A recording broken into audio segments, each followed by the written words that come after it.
The lady's question is, and again,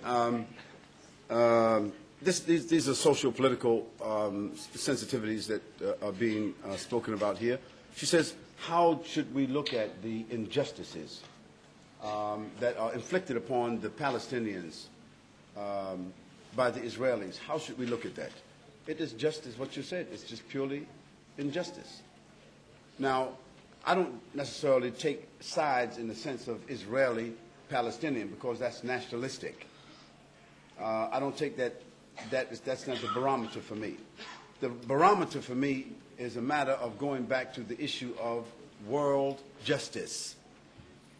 Now, just for the people who don't understand this problem that we need to look into, let's just bring it into a capsule.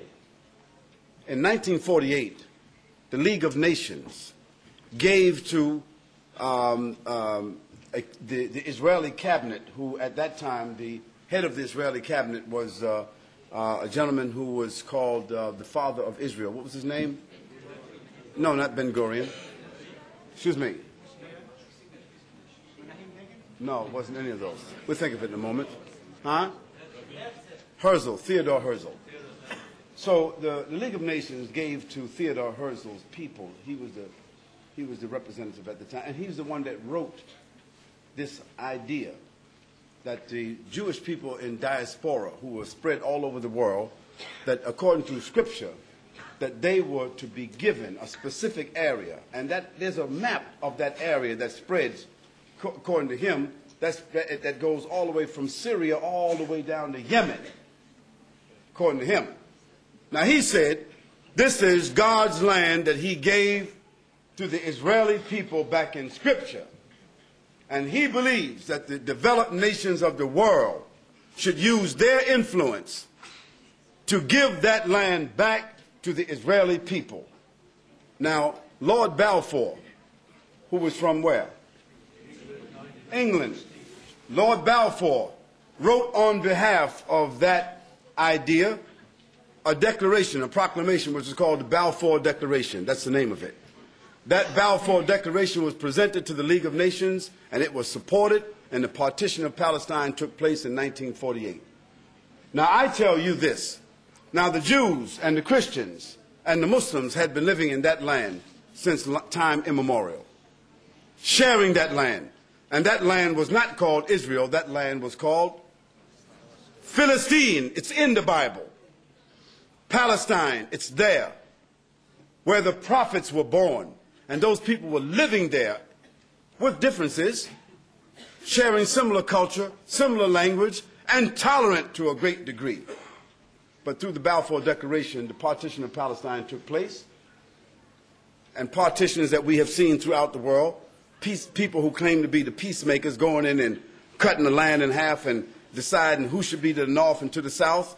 And since 1948, there has been war and bloodshed in that land.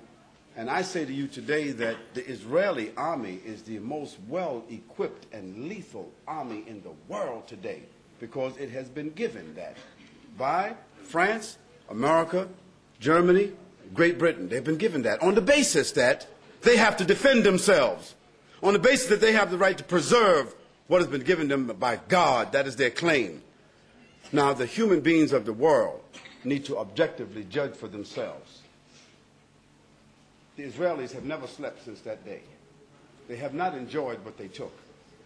They are an occupying nation, and they are occupying a land which is called Palestine. And as far as I'm concerned, this happened long before I was a Muslim. So I have no subjectivity about the issue except as a historian. I think it is the gravest, most blatant, criminal transgression that has been perpetuated on human beings in the name of religion that the world has seemed to just accept and use their tax dollars to pay for. And all you have to do is objectively open your eyes and see that no Palestinians have access to weapons. Weapons are out of the question. The Israelis have not just taken weapons, but they have knocked down their homes, their schools, their hospitals, their institutions. They have nothing. And the ones that are fighting Israelis today, for you to know this, the ones that are fighting Israelis today are not the old men. There are no soldiers fighting Israel today. It's young kids throwing stones. Young kids are throwing stones. And that's the only thing they can do. These young children will not give up. They'd rather die, throw stones at tanks and die than to give up their land. Do they have the right? Is that their right? I say it is. And if all they can do is throw stones, they should throw as many stones as they can, because that's all they can do.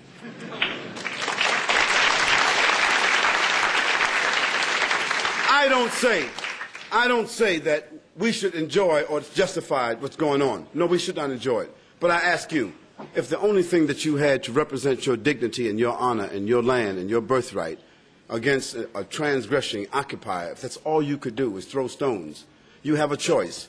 Don't throw any more stones at all and just go away, because that's what the Israelis want the Palestinians to do. They want them to just disappear. Just get out. Just disappear. Get out like trash. Just go away. Leave us alone. Let us enjoy our transgression, our criminal occupation in peace.